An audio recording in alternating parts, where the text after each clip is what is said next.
What is up, guys? Welcome to another episode of Fast Break with Tundra Baller. And today we have some good news to talk about today for the Kawhi Leonard situation. Well, hopefully it is good news, but the NBA said that there were inaccuracies for this situation, but hopefully it will be a great situation for the Clippers. But this is definitely a step in the right direction for this.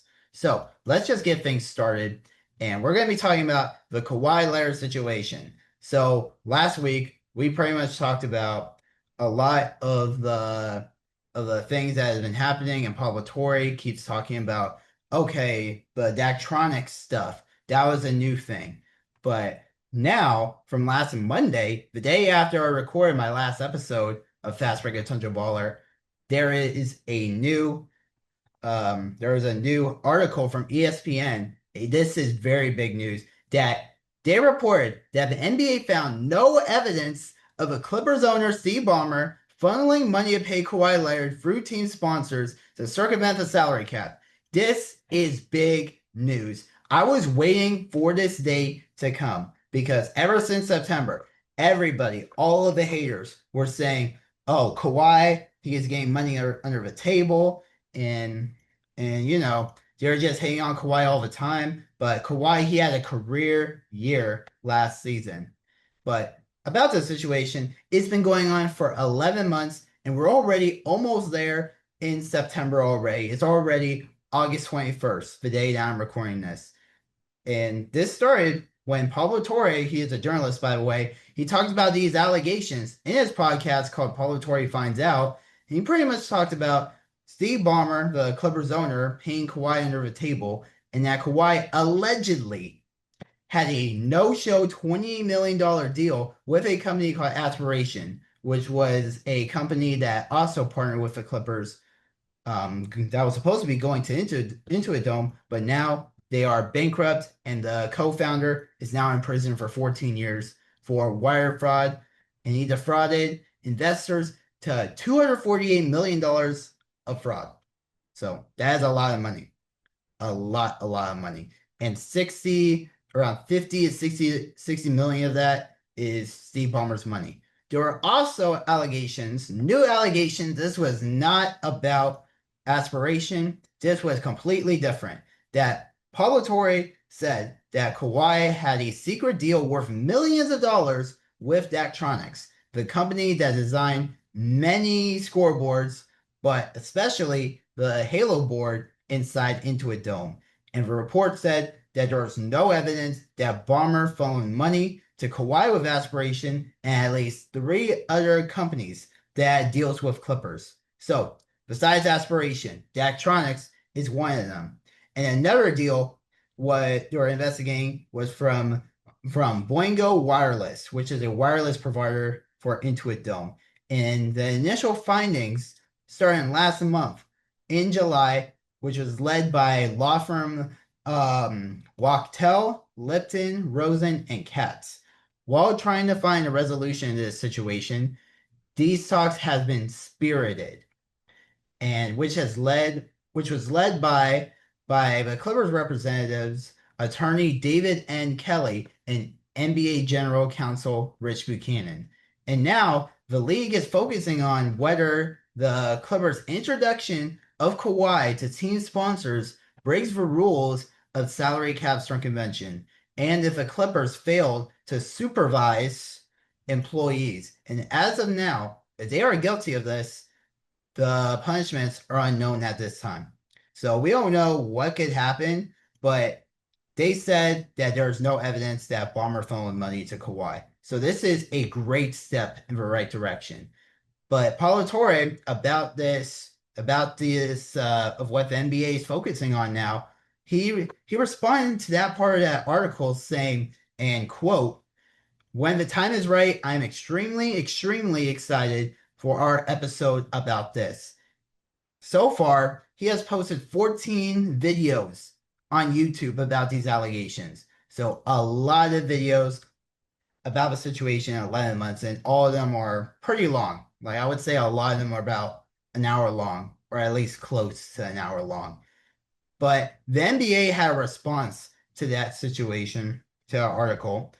And NBA spokesperson Mike Bass released a statement about the article from ESPN saying, and quote, ESPN's article regarding the LA Clippers investigation, for which the NBA declined to cooperate, contained numerous and significant inaccuracies. The result of this matter will be made clear once the investigation is concluded. Still, I trust what ESPN is saying because I don't think that they would be saying fake news here. But this is a great step in the right direction. And hopefully the situation will end pretty soon before training camp starts. Because before we know it, we're gonna be in September. So, and at the end of September, training camp starts. And then when we get to October, preseason starts. And then later on in October, the season begins. So we don't know which side Kawhi will play, especially on October 10th in the preseason, because they're going to play a game in Vancouver, the Clippers and Raptors, and we don't know which side Brandon Ingram and Grady Dick will play on. But Brandon Ingram, he already has a locker labeled under his name into a dome at the Clippers stadium. So that is pretty cool. And even has "Welcome to LA, Brandon Ingram." So I'm pretty sure that they have Grady Dick's locker there somewhere, but that's pretty cool to see because I was able to see it from a story from a different player. So that is pretty cool. I'm pretty sure it was from Jamarian Sharp's story, the 7'5" guy, taller than Wemby, by the way. And also, one last thing about this situation, the Clippers released a statement also after the article came out. It is pretty long, a statement, but here is most of the statement of what they said. So here we go. And this is their words, by the way. The Clippers introduced players, including Kawhi Leonard, to companies with which we had business relationships. Many introductions between players and team partners is both an ordinary practice by NBA teams and a common request of players and representatives. From there, Kawhi and his representatives handled their own negotiations. The Clippers did not negotiate or dictate the terms of Kawhi's endorsement agreements or determine what he would have been paid. The fact that a player has an endorsement deal or endorsement relationship with a company that also does business with its team is not evidence of salary cap circumvention. After nearly a year of scrutiny, the central fact remains true and unchanged. The Clippers did not funnel money to Kawhi Leonard, arrange for others to compensate him of our behalf, or otherwise provide him with undisclosed compensation outside of his NBA contract. So there is a new trade for the Clippers pretty recently, and there were a lot of talks about free agent Peyton Watson, who was previously on the Nuggets, going to the Clippers for a sign and trade. But last Wednesday, Peyton Watson didn't go to the Clippers and was traded to the Cleveland Cavaliers. So the trade did not include just the Cavaliers and Nuggets, but it included 3 other teams: the Clippers, Wizards, and Hornets. And here's the whole details about the trade. So the Cavaliers, they got Peyton Watson and Cam Whitmore. The Nuggets, they get a 2031 first-round pick from Cleveland, a 2032 second-round pick from Cleveland, and Julian Reese. The Clippers, they get Max Strus. We'll talk about him in a bit. The Wizards get Trey Mann, cash, and a 2027 second-round pick from the Clippers. And the Hornets, they get Dennis Schroeder. He has been on a lot of teams, the second most in NBA history, by the way, right behind Ish Smith. If you know who he is, you have elite ball knowledge. But anyways, the Clippers, they got Max Strus for pretty much only a second-round pick. That is pretty much like not a lot at this point. Like, I'd like this trade. I know the Clippers didn't get Peyton Watson, but I like the trade. So a second-round pick that the Clippers gave up to the Wizards, that was from the pick they received when they gave cash to the Sixers a few months ago, or last month, for Janai Broom and a second-round pick. So we pretty much just got him for almost free at this point, and especially with Max Strus. Like, I really like him. And I know that the Clippers didn't get P.N. Watson, and everybody has been telling me, like, yeah, let's get P.N. Watson. And like everybody in Clipper Nation, like I would read Twitter or X that, okay, let's get P.N. Watson. And I've seen all these trade scenarios. And I know that they would want first round picks. And they did get a first round pick, any second round pick from this trade. But but there was a point where they wanted like two second round picks, but they only got one in this trade here, which was from the Nuggets. Or not, sorry, not from the Nuggets, from Cleveland. Um and yeah, and the Clippers would probably have to give up players like Chris Dunn and Derrick Jones Jr. or one of them. But I am glad that these players did not go because honestly, when they were saying like, okay, let's trade Chris Dunn and Derrick Jones Jr., I'm like, guys, like no way. Like I know this may be a hot take, but people keep saying like, oh, Chris Dunn, he's not that good, or just trade him and he's like, I'm like honestly, like I don't know what these people would be talking about sometimes. Like I don't know. Chris Dunn, I love him. He's a great defender, and we need a guy to lock up everybody else's favorite player. So so yeah, and I didn't think the Clippers would want to give up those guys in first round picks. But Max Strus, a really good pickup. I didn't expect to get a guy like this, but especially for a second round pick, like that is pretty good. And he's a great shooter.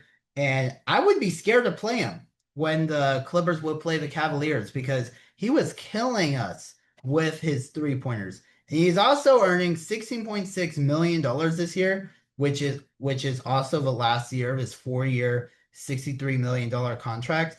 And the Clippers, they had a $17 million traded player exception.